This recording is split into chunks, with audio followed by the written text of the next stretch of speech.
Sebentar-bentar ibu tanya, di mana? Pulang jam berapa? Jalan sama siapa? Tapi dengan nggak dikasih Allah, ibu tenang. Betul Pak Ustaz. Justru dengan suami saya yang hitam manis ini, saya nggak terlalu peduli. Mau diambil orang, ambillah. Mau pulang ya nggak apa-apa, nggak pulang nggak saya pikirkan Pak Ustaz. Ini titipan Allah, ambillah titipanmu ini ya Allah. Nah, itu namanya al-man'u minallahi ihsan. Boleh. Hukum merokok setelah wudhu. Menurut Muhammadiyah merokok haram. Menurut Mufti Mesir merokok haram. Menurut Majelis Ulama Indonesia merokok haram bagi ibu hamil,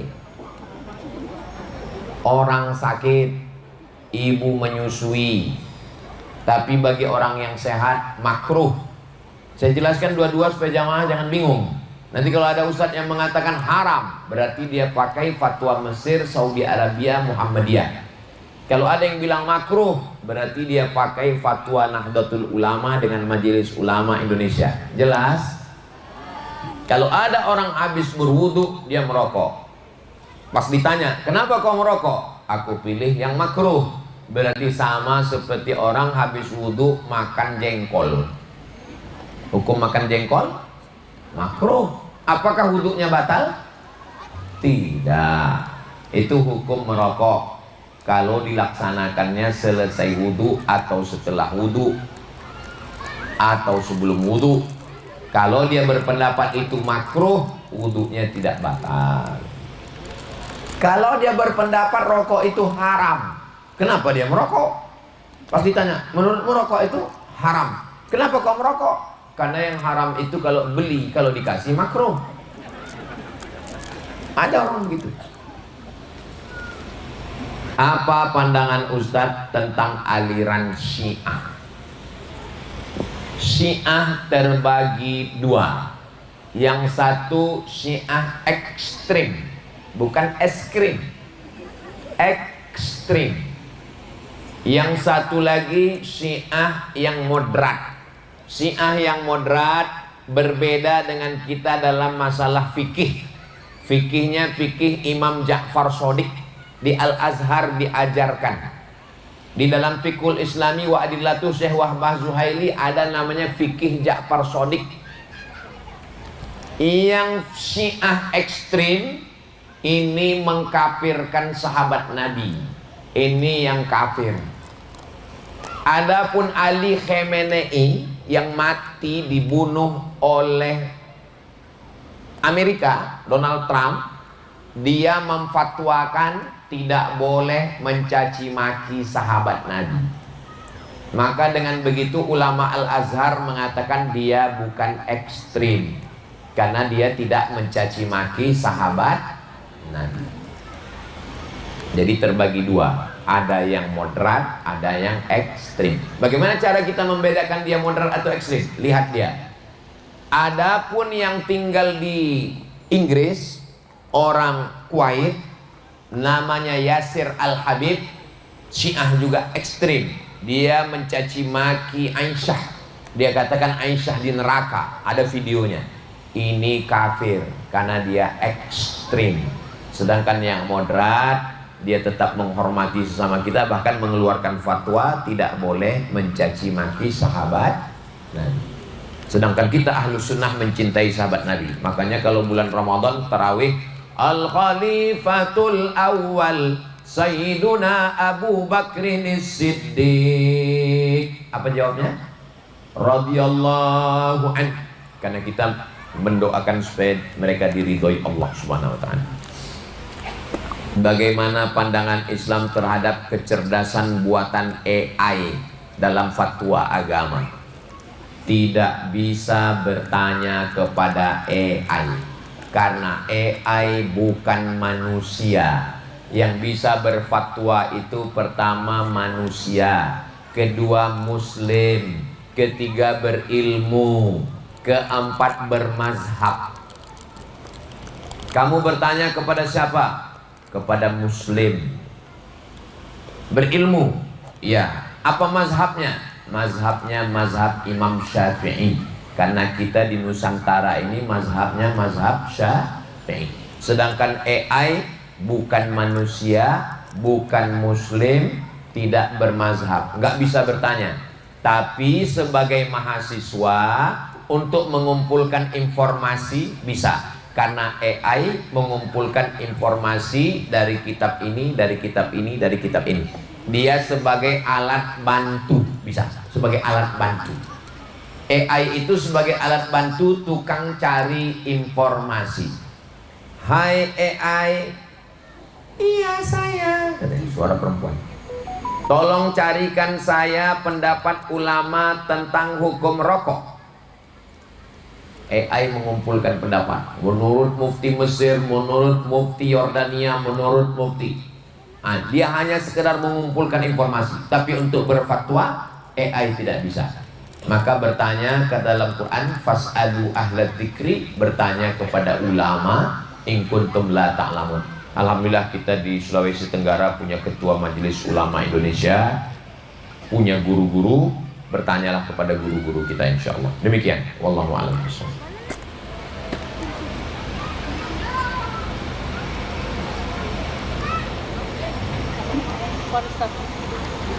Ini bisa sampai subuh nih.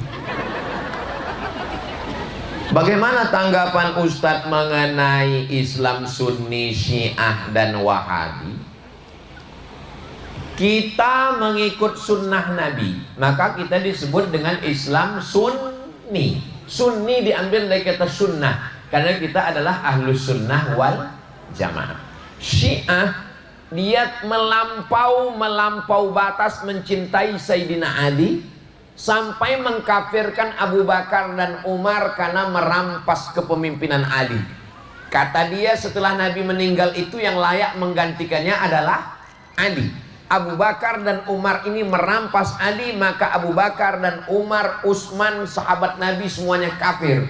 Kalau dia mengkafirkan sahabat Nabi, maka dia Syiah yang tertolak. Tapi kalau dia tidak mengkafirkan sahabat Nabi, dia Syiah yang moderat. Kita berbeda fikih saja dengan dia. Adapun persimpangan perbedaan kita dengan Wahabi ada 3. Ingat baik-baik. Yang pertama, Wahabi membid'ahkan suatu perbuatan yang kita masih ikhtilaf. Tentang tahlilan, tentang maulid Nabi, tentang Isra Mi'raj, tentang baca Yasin bersama, tentang berdoa bersama, tentang zikir bersama. Bagi mereka itu bid'ah. Kalau bid'ah berarti sesat, kalau sesat masuk neraka. Maka menurut mereka Abdul Somad ini pelaku bid'ah, sesat masuk neraka. Karena Abdul Somad baca Yasin bersama, karena Abdul Somad maulid Nabi, karena Abdul Somad berzikir bersama, karena Abdul Somad berdoa bersama. Padahal ini masih masalah khilafi. 2. Wahabi mewajibkan jenggot.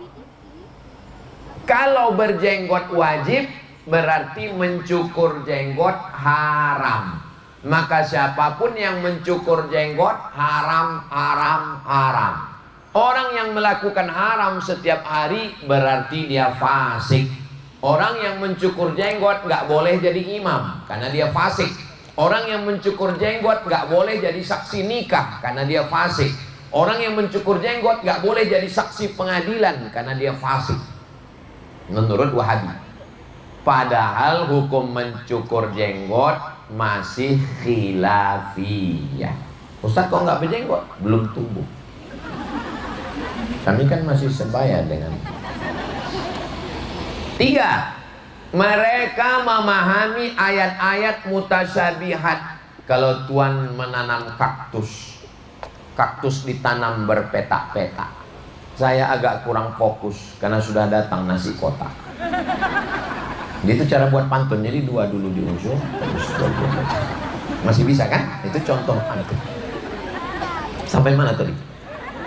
Yang ketiga, mereka memahami ayat-ayat mutasyabihat secara tekstual. Contoh, yadullah fauqa aidihim, tangan Tuhan. Mereka katakan tangan Allah. Sedangkan Ahlus Sunnah nggak boleh mengatakan tangan Allah. Makna tangan Allah itu kekuasaan Allah. Ditakwil. Menurut Wahabi, siapa yang mentakwil berarti kafir. Mereka mengkafirkan saya karena saya mentakwil ayat-ayat mutasyabihat. Itu kenapa mereka mengejek saya di internet, dibilangnya UAS, Ustadz Ahli Syubhat. Karena saya mentakwil ikut mazhab Imam Abil Hasan Al-Asy'ari. Cari ceramah saya tentang ini 2 jam di internet. Keywordnya tulis di YouTube, takwil, UAS takwil, UAS takwil. Nanti dapat video persimbangan perbedaan dengan Wahabi. Bagaimana cara menyatukan kalau ada saudara keluarga yang tak mau saling memaafkan? Buat acara kumpul keluarga. Jangan buat halal bihalal, nanti dia nggak datang. Apa nama acaranya? Coffee morning. Apa nama acaranya? Family gathering. Ada satu acara lagi yang pasti dia datang, bagi warisan. Datang. Acara, marilah kita undang Ustadz saling memaafkan. Insya Allah. Apakah dalam menjalani hidup ini cukup dengan sabar agar semua baik-baik saja? Enggak bisa. Pak Haji, anak gadis bapak dibawa orang. Sabar. Mati kita. Bapak, istri bapak tadi saya lihat di rumah makan sama orang. Serahkan pada Allah. Ibu, suami ibu tadi saya lihat jalan-jalan sama pelakor. Sabar, itu bukan sabar. Bodoh.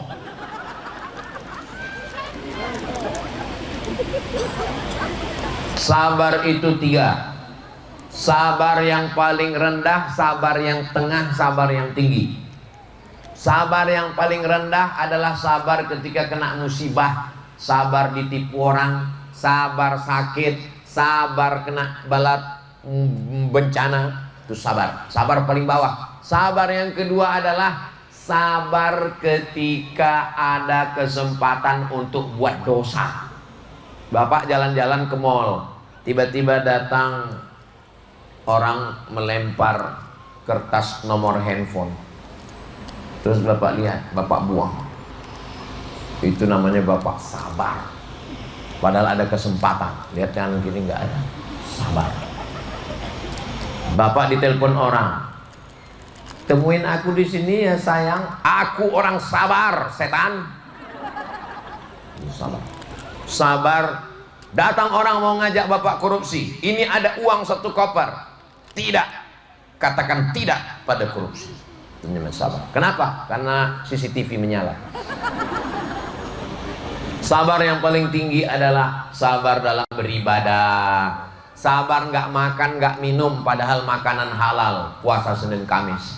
Sabar untuk mengeluarkan harta, zakat, wakaf, infak, sedekah, bangun masjid, padahal dia mau beli itu, beli ini. Itu sabar. Itu namanya sabar. Adapun orang yang diejek, saya kalau diejek orang, saya lapor ke Polda. Ada orang yang lapor ke Polda? Ada. Diejeknya saya di internet, saya screenshot, saya print, pergi saya ke Polda. Kata Bapak Polda, nanti Ustaz di BAP. Enggak apa-apa, BAP aja silakan. Panggil saya ke kantor kejaksaan, ke pengadilan. Datang saya, khusus. Pas saya datang, dia nggak datang. Saya tanya, mana yang ngejek? Mencret. Jangan diam. Jangan diam kalau diejek. Jangan ibu diam. Perempuan ini sekarang banyak dieksploitasi, dibodoh-bodohi. Jangan diam. Laki-laki juga jangan diam. Jangan takut. Perempuan dibela oleh Komisi Perlindungan Perempuan. Laki-laki nanti kita buat Komisi Perlindungan Laki-laki yang teraniaya. Anak-anakku VVIP, kalau ada orang ngejek, ada orang membuli, jangan diam. Ya? Jangan diam. Lapor sama papa, lapor sama mama, ya? Udah saya didik semua, udah. Anak saya gitu. Anak saya, ponakan saya bawa ke Batang Pisang. Ada orang di kelas mengejek? Enggak ada. Ada. Hasik, Bibi, Sami, ada yang ngejek? Enggak ada. Kalau ngejek, tinju dia. tinju batang pisang. Jangan, nah, kalau anak kita ngadu ke kita, jangan kita marahi dia. Papa, ada orang ngejek di sekolah. Sabar ya nak, mati dia. Anak saya bilang, kalau ada yang ngejek kau di sekolah, lapor. Nanti ku datang ke sekolah. Kalau ayahnya nanti ngelawan, bah, ayahnya ku tunggu. Ajarkan anak kita. Ini anak-anak ini sekarang dibully sampai meninggal, anak dibully, disakiti, ngelapor ke orang tuanya nyuruh diam. Saya nggak senang gitu. Anak-anak ini kita bangkitkan. Gimana VIP? Semangat? Takbir. Masih semangat.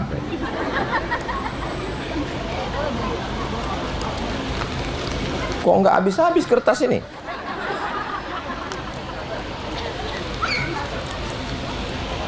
Sholat fajar dilakukan sebelum azan subuh. Ada juga pendapat sesudah sholat subuh, waktu mulai pagi sebelum sholat duha. Dengar baik-baik, Bapak Ibu masih fokus. Sholat sunat fajar, nama lainnya sholat qobliyah subuh. Bagi yang pakai usolli sunnatas subhi rak'ataini qobliyatan, atau usolli sunnatal fajri. Namanya dua, orangnya satu. Siapa tadi yang ceramah? Abdul Somad. Oh enggak, UAS. Sama. Sholat sunat fajar sama dengan 2 rakaat qobliyah subuh. Waktunya setelah azan. Azan yang kedua. Kalau di Makkah, Madinah azan yang kedua, bukan azan pertama. Setelah azan kedua, sholat sunat. Ayatnya rakaat pertama qul ya ayyuhal kafirun. Rakaat kedua qul huwallahu ahad. Pahalanya khairum minad dunya wa ma fiha, lebih baik daripada dunia beserta isinya. Itu. Sedangkan sholat yang dilaksanakan setelah terbit matahari namanya sholat sunat isyraq. Pakai qaf. Sholat sunat isyraq. Syaratnya 3. 1. Man sholat subha fi jama'atin. Sholat subuh berjamaah di masjid. Habis sholat subuh, summa qa'ada yadhkurullah, duduk di masjid. Duduk. Terserah mau zikir, mau baca Quran, duduk. Hatta tatul asyam, sampai terbit matahari. Lewatkan 15 menit, karena waktu terbit matahari itu waktu dipakai untuk menyembah setan. Lewatkan 12 menit. Setelah itu sholat sunat isyraq 2 rakaat. Pahalanya seperti haji dan umrah. Hadisnya hadis hasan, lada alam sunan Tirmidzi, tidak diragukan dalilnya, tidak ada ikhtilaf. Itu perbedaan sholat sunat fajar dengan sholat sunat isyraq. Ulang sekali lagi Pak Ustadz, nanti tonton di YouTube, jangan lupa tonton channel Ustadz Abdul Somad Official, subscribe, like, share, and comment. Sebelum membuka pintu waktu pagi, kita membaca surat Ikhlas, Al-Falaq, An-Nas, ayat kursi. Itu namanya zikir harian. Zikir harian 10. Zikir harian 10. Habis subuh baca sekali, habis maghrib baca sekali. Kenapa habis subuh? Karena habis subuh awal hari. Kenapa habis maghrib? Habis maghrib awal malam. Jadi malaikat itu jaga kita sip-sipan. Siang, malaikat siang, malaikat malam. Zikirnya 10. Pertama, istighfar. Astaghfirullah. Bunyi istighfar, astaghfirullahalazim. Ada juga orang disuruh istighfar. Istighfar. Istighfar itu bunyinya astaghfirullahalazim. Kalau mau panjang, astaghfirullahalazim alladzi la ilaha illa huwal hayyul qayyum wa atubu ilaih. 1 cukup, 3 bagus. Habis istighfar, Al-Fatihah. Habis Al-Fatihah, qul huwallah 3 kali. Habis qul huwallah, Al-Falaq sekali. Habis Al-Falaq, An-Nas sekali. Habis An-Nas, awal Al-Baqarah alif lam mim sampai wa ulaika humul muflihun. Habis itu ayat kursi. Habis ayat kursi, ujung Al-Baqarah, lillahi ma fis samawati wa ma fil ardh. Habis itu tahlil, afdalul dzikri fa'lam annahu la ilaha illallah. 100 bagus, 40 bagus, nggak sanggup 30, nggak sanggup 10, nggak sanggup mati aja. 10 pun nggak mau. Tutup yang ke-10 solawat. Sependek-pendek solawat, Allahumma sholli ala Sayyidina Muhammad wa ala ali Sayyidina Muhammad. Kalau anaknya sakit, bacakan di botol air yang 10 tadi, minumkan ke anak, dimandikan, siraman terakhir setelah mandi disiramkan. Kalau tempat usahanya kena sihir, kena santet, disiramkan. Suami yang malas sholat dihembuskan. Mana tahu dia diganggu jin setan. Suami yang kena pelet dibacakan ke air minumnya supaya peletnya lepas. Karena di situ ada anti pelet. Wa min syarrin naffatsati fil uqad. Dari kejahatan perempuan yang meniup-niup simpul. Rambut suami itu dicuri, diikat di simpul tali oleh dukun-dukun. Naffatsati. Ini dibacakan. Kalau suami, istri, anak sakit, dibacakan yang 10 tadi, ditiup ke telapak tangan, diusapkan ke kepala, ke wajah, ke badan. Kalau membacakan untuk diri sendiri pas mau tidur malam, dibacakan ke telapak tangan.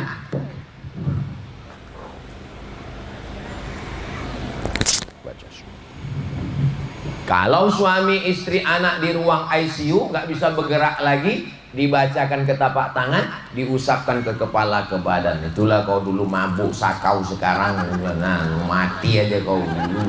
Aku juga mendoakan kau sekarang kan. Dulu kau sombong, mentang-mentang kau sehat. Nah sekarang mana selingkuhan kau? Orangnya nggak ada, yang di sini baik-baik semua. Jelaskan kondisi mayat. Hah? Langsung cerita mayat ini. Ketika dalam keadaan syariat, hakikat, tarikat, makrifat. Syariatnya ruhnya keluar dari jasad. Waktu ruh ini keluar dari jasad, maka itu namanya mati. Kapan mati menurut syariat? Saat ruh keluar dari jasad. Hakikat adalah ketika orang tidak lagi merasa ada dirinya. Saat itu dia sudah sampai pada level la haula wala quwata illa billah. Saat itu dia sudah mematikan dirinya. Abdul Somad ini ada, tapi ketika saya mematikan kuasa saya, yang ada hanya kuasa Allah. Tapi bukan berarti saya menyatu dengan Allah, na'udzubillah. Itu kalau sampai menyatu sama Allah, kafir. Tapi dia sudah meniadakan dirinya. La ilaha illallah. Tarikat itu artinya jalan. Ketika guru membaiatkan talqin ke dia, dipakaikan pakaian kain kafan, dibisikkan ke telinganya oleh guru, la ilaha illallah, kata gurunya. Pada saat itu dia namanya Rabitatul Qabri. Rabitoh artinya mengikatkan hatinya dengan gurunya, mengikatkan hatinya dengan alam kubur. Dia membayangkan dirinya sedang dikafani, sedang dimandikan, sedang di alam kubur supaya dia lebih dekat kepada Allah Ta'ala. Saat itu dia mati secara hakikat. Secara ma'rifat, apa mati? Apa mati sudah tak ada kita lagi? Nurun yaqadzifullahu fi qalbi abdi. Ketika cahaya ditembakkan ke hati seorang hamba saat dia sedang larut dalam zikirnya la ilaha illallah, atau zikirnya Allah Allah Allah Allah Allah, lalu dia melihat dalam mata batinnya ada cahaya. Tapi jangan gara-gara ini lalu kemudian besok pagi banyak mengaku cahaya. Tadi malam Ustaz, pas jam 2 malam saya lihat badan istri saya itu bercahaya. Itu bukan cahaya, istrimu sedang memeriksa handphonemu. Bercahaya kan badan dia? Iyalah, handphonemu sedang diperiksanya. Kalau mengalami seperti itu dalam zikir, jangan diceritakan ke orang banyak. Itu bukan menjadi konsumsi publik. Ceritakan kepada syekh mursyid pembimbing. Malla syaikhalahu fasyaitanu syaikhuhu. Siapa yang tidak berzikir dengan guru mursyid, maka tiada, setanlah yang jadi pembimbingnya. Maka tanyakan, guru, tadi malam waktu saya sedang berzikir, tiba-tiba ada cahaya terang benderang. Apakah ini dari Allah atau dari setan? Saya sedang berzikir, Allah, Allah, Allah, Allah, Allah, Allah. Tiba-tiba datang bisikan ke telinga saya pakai bahasa Arab. Ya Abdas Samad, anta waliyun min awliyai. Wahai Abdul Somad, kau adalah waliku. Diam kau setan. Kenapa Ustaz bilang itu setan? Karena dia menyuruh saya ngaku wali. Mana mungkin saya wali? Kenapa Ustaz nggak yakin diri Ustaz wali? Saya naik pesawat masih melihat pramugari. Wali mana lagi nampaknya pramugari? Ada orang yang mengaku wali, datang ke majelis. Di majelis itu dituangkan air minum. Yang nuangkan air minum itu perempuan. Yang menuangkan air minum itu perempuan. Ini wali-wali semua. Yang satu ini ngaku-ngaku wali. Ini wali-wali Allah semua. Yang nuangkan perempuan. Setelah selesai minum mereka, lalu yang ngaku wali ini ngomong, kalian katanya wali-wali Allah, kenapa kalian mau minum air minum yang nuangkan perempuan? Kata yang ngaku wali. Terus yang wali-wali asli itu ngomong, loh, yang nuangkan tadi perempuan. Iya, kami nggak tahu, kami nggak ngelihat. Paham? Saya ulang lagi. Memang jam-jam segini susah ngangkat. Wali. Yang ini ngaku-ngaku wali. Datang perempuan nuangkan air minum. Yang mereka mau minum. Habis dia ngaku wali ini marah kepada wali yang asli. Kalian katanya wali-wali, kenapa kalian minum padahal yang nuang perempuan? Kata wali-wali ini, kami nggak tahu kalau yang nuang tadi perempuan. Kau kok tahu? Berarti kau nengok, kami enggak. Paham? Mereka yang nuang air aja nggak nengok. Saking kan dia sudah bersama dengan Allah SWT. Ini lewat perempuan keluar di mana? Ngaku wali murid.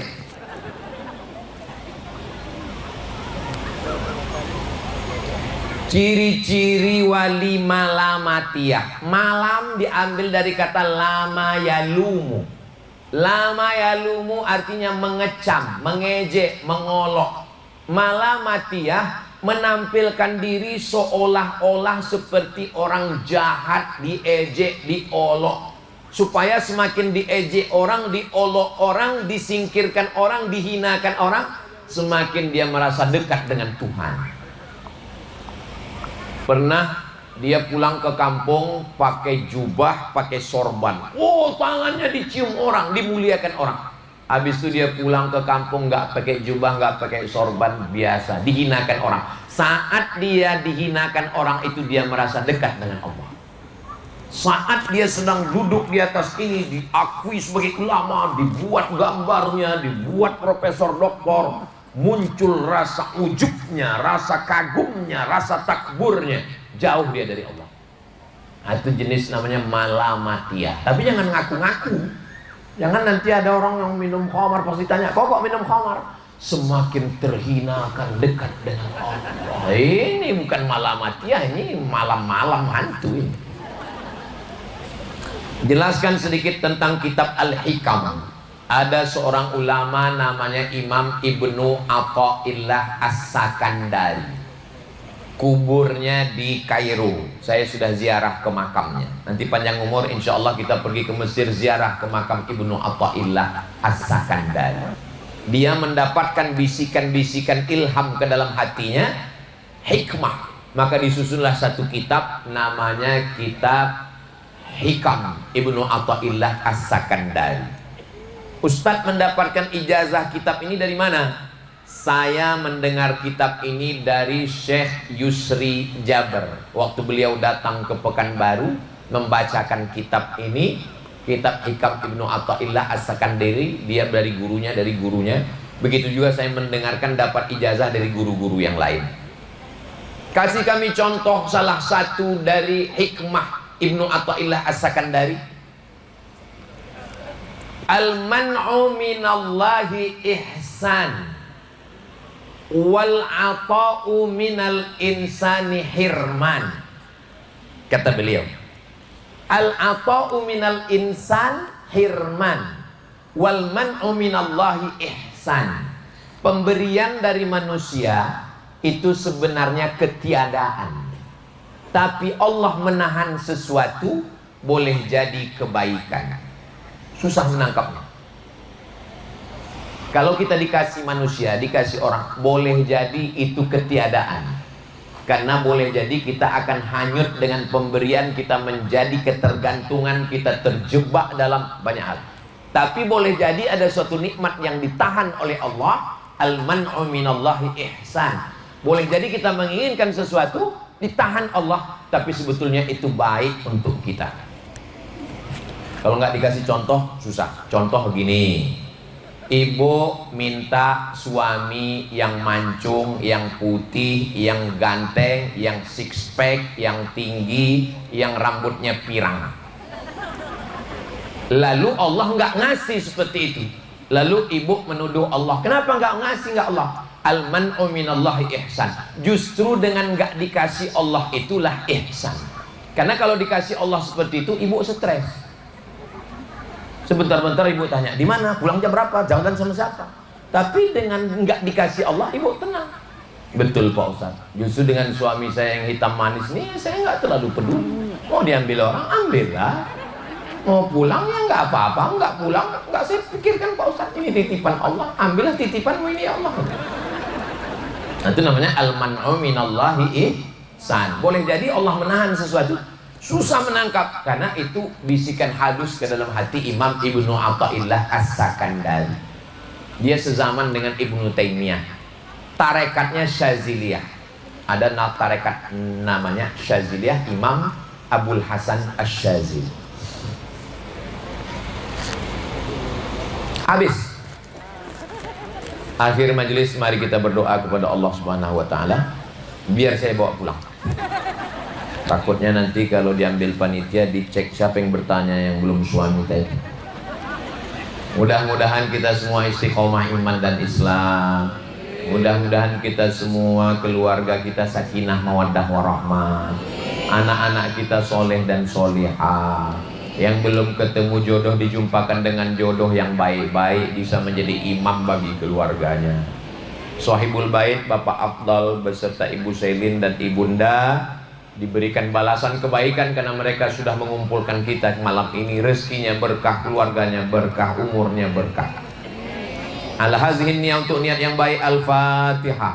A'udzubillahi minasyaitonirrajim. Bismillahirrahmanirrahim. Alhamdulillahirabbil alamin arrahmanir rahim maliki yaumiddin. Iyyaka na'budu wa iyyaka nasta'in. Ihdinas shiratal mustaqim. Shiratal ladzina an'amta 'alaihim ghairil maghdubi 'alaihim waladdallin. Amin. Allahumma anzilir rahmata wassalamata wal barakata ala hadhil jamaah. Ya Allah, turunkanlah keselamatan, kerahmatan, keberkahan kepada seluruh jamaah yang hadir ini ya Allah. Allahumma ja'alna minal ladzina yastami'una al-qawla fayattabi'una ahsanah. Jadikan kami orang-orang yang mendengarkan nasihat yang baik lalu mengiringinya dengan amal yang baik. Waqtim bisolihati a'malana. Tutuplah umur kami dengan husnul khatimah. Barik lana fi arzaqina. Berikan berkah pada rezeki kami. Allah maftah qulubana. Bukakan pintu hati kami. Binuri hidayati. Dengan cahaya hidayah yang kau berikan kepada kami. Allah marzuqnal istiqamata ala syariatil gharra. Berikan kami istiqamah dalam iman dan Islam. Kama jama'tana fi hadzal majlis fajma'na ma'al habibil mustafa. Sebagaimana engkau kumpulkan kami malam ini, kumpulkan kami nanti di surga bersama Nabi Muhammad sallallahu alaihi wasallam. Allahumma ja'alna minal 'afin. Jadikan kami orang-orang yang mudah memaafkan orang lain. Allahumma ja'alna minal ladzina yastami'una al-qawla waftah lana abwabal khair wa abwaban ni'mah wa abwabal barakah. Bukakan untuk kami pintu nikmat, pintu rahmat dan pintu barakah. Rabbana fir lana dzunubana. Ampunkan dosa kami, wali abaina ayah kami, wali ummahatina ibu kami, wali azwajina pasangan hidup kami, wali auladina anak-anak keturunan kami. Wahfazhum min kulli syu'wa syarr wa makruh. jaga anak-anak kami dari fitnah akhir zaman, selamatkan dari riba, narkoba, LGBT, perbuatan keji dan mungkar. Rabbana atina fid dunya hasanah wa fil akhirati hasanah wa qina adzabannar. Wa sallallahu ala sayyidina Muhammad wa ala alihi wasallam. Walhamdulillahi rabbil alamin. Taqabbalallahu minkum minna wa minkum taqabbal ya karim. Assalamualaikum warahmatullahi wabarakatuh.